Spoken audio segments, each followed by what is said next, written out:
Oh, hi, I'm Noah Bradley, and this is Handmade House TV.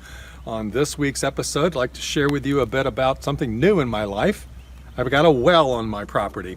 I'd like to share with you both the good and the bad news with regard to that. So stay tuned.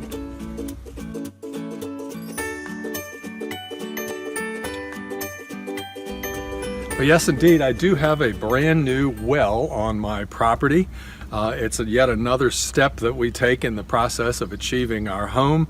It's generally one of the first that we want to go after. If you can't have water on your property, you're really in a tough spot. I have known people that have built a house and then put the well in, only to find they didn't have water. And what do you do in that situation? It's a living nightmare. So one of the first things you want to do, and when you acquire a property, is to make sure that you have water. I've known individuals that will pay for the well to be installed before they purchase the property, just to be sure that they have water. I've been putting in wells for now well over 30 years, and during that time it's well over 100 wells that I've put in, and I've never had a problem with a single one of them. Each one of them has provided much more water than what is needed in a typical household. The average American today uses per individual within the household uses between 100 to 150 gallons a day. And a lot of the wells that I have installed have been producing 20 to 25 gallons on average per minute, which, if you do the math in an hour's time, in 24 hours time, that's a huge amount of water. I've always heard that it's good to get a lower gallon per minute flow rate than that. That when you have that much water pouring into a well, that a lot of sediment comes along with it. And therefore you have to put a sediment filter on your house, and if you had lower flow, you're in better shape. But still, I like the idea of much more water coming into a well than what I needed. Now, when I bought this piece of property here, I did my share of checking around locally, and I found out that a lot of my neighbors have had difficulty in putting in a good well. In fact, the neighbor directly behind me built his home and developed it probably about 10 years ago, and their first well came out bone dry, and they had to drill another well. They brought in an engineer in order to do the searching for perhaps the best place to put in water. As a matter of fact, I called that same engineer up and talked to him, and he said that basically I would be wasting my money to bring him out here, that he would just look at some charts, and he said the general rule is that you can put a well in and get nothing, and then 5 feet apart from that you can get more water than you know what to do with. It's all a matter of drilling through the bedrock with the hope that you will find fissures, cracks within that bedrock where water flows, and that's what generates the production of your well. Now, when I brought the well driller in, who I've used many times in the past, he informed me that of late, instead of people typically drilling down 200 to 250 feet in my area, that a lot of people are going down 400 feet, that the water table seems to be moving gradually down, and that people want more of a reserve area in their well in order to do that, and that likely we would end up having to do that in this area because of the particularly dryness of the area, the lack of productivity in a well. So nonetheless, I hired him to come in and to drill this well for me, and they went down 405 feet and they got nothing, absolutely nada.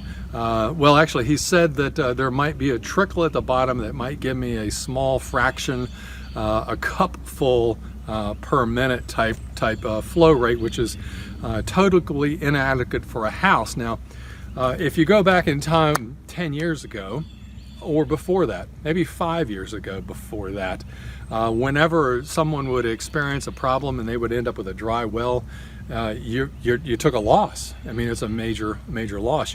It's time to drill another well, just like my neighbor did to the other side of me here.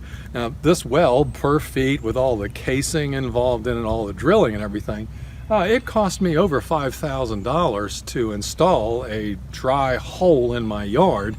And so I wasn't all that happy about that, and the idea of drilling another one, and you don't know whether or not you're going to hit water on the next one, and then your brain can go through the trauma of what you're going through. But nowadays, They have a new system that is called Hydrofracking. And I'm sure you've heard of fracking with the result of the drilling for oil or natural gas. And there are environmental concerns, pro and con with that, but hydrofracking for residential wells is an entirely different beast.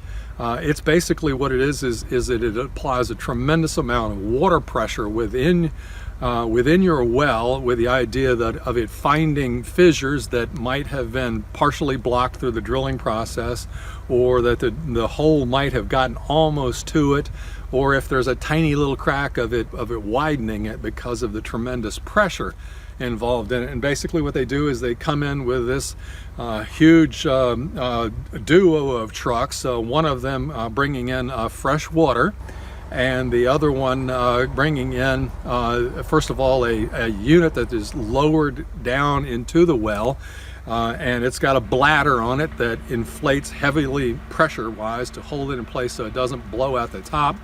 And then they apply a tremendous amount of pressure, pumping this fresh water that they brought in down into the well, and until until there's a break, until suddenly they see a drop occur in the water pressure, and that means that it broke through to a fissure, and all the water went into that fissure, and very likely that you found water at that stage. And they repeat this process several times at several different layers of your well to make sure that you pop open as much as possible, and then they leave. And then a couple of days later, they come and they pump your well entirely dry, and then they watch to see what kind of flow rate you come up with. Now, these fracking companies, the fee is very reasonable. I thought it was about, I think it was about $1,400, but that sure is a lot cheaper than drilling another well. And the cool thing about it is they have a success rate of like 97%. And that if they don't get you an adequate supply of water in the process of it, there's no charge for the service whatsoever. So it's like a no-brainer that you go ahead with the hydrofracking experiment here. And anyway, these guys came in. I thought that they did a really great job. They were really informative at telling me the whole process of what was going on with the well, and of course I waited there, chewing my fingernails, will I get water out of the well or not, or something or another. And anyway, the final result came through, and I'm getting 4 gallons a minute now, which is pale compared to the 20 gallons that I'm used to getting back from a well report.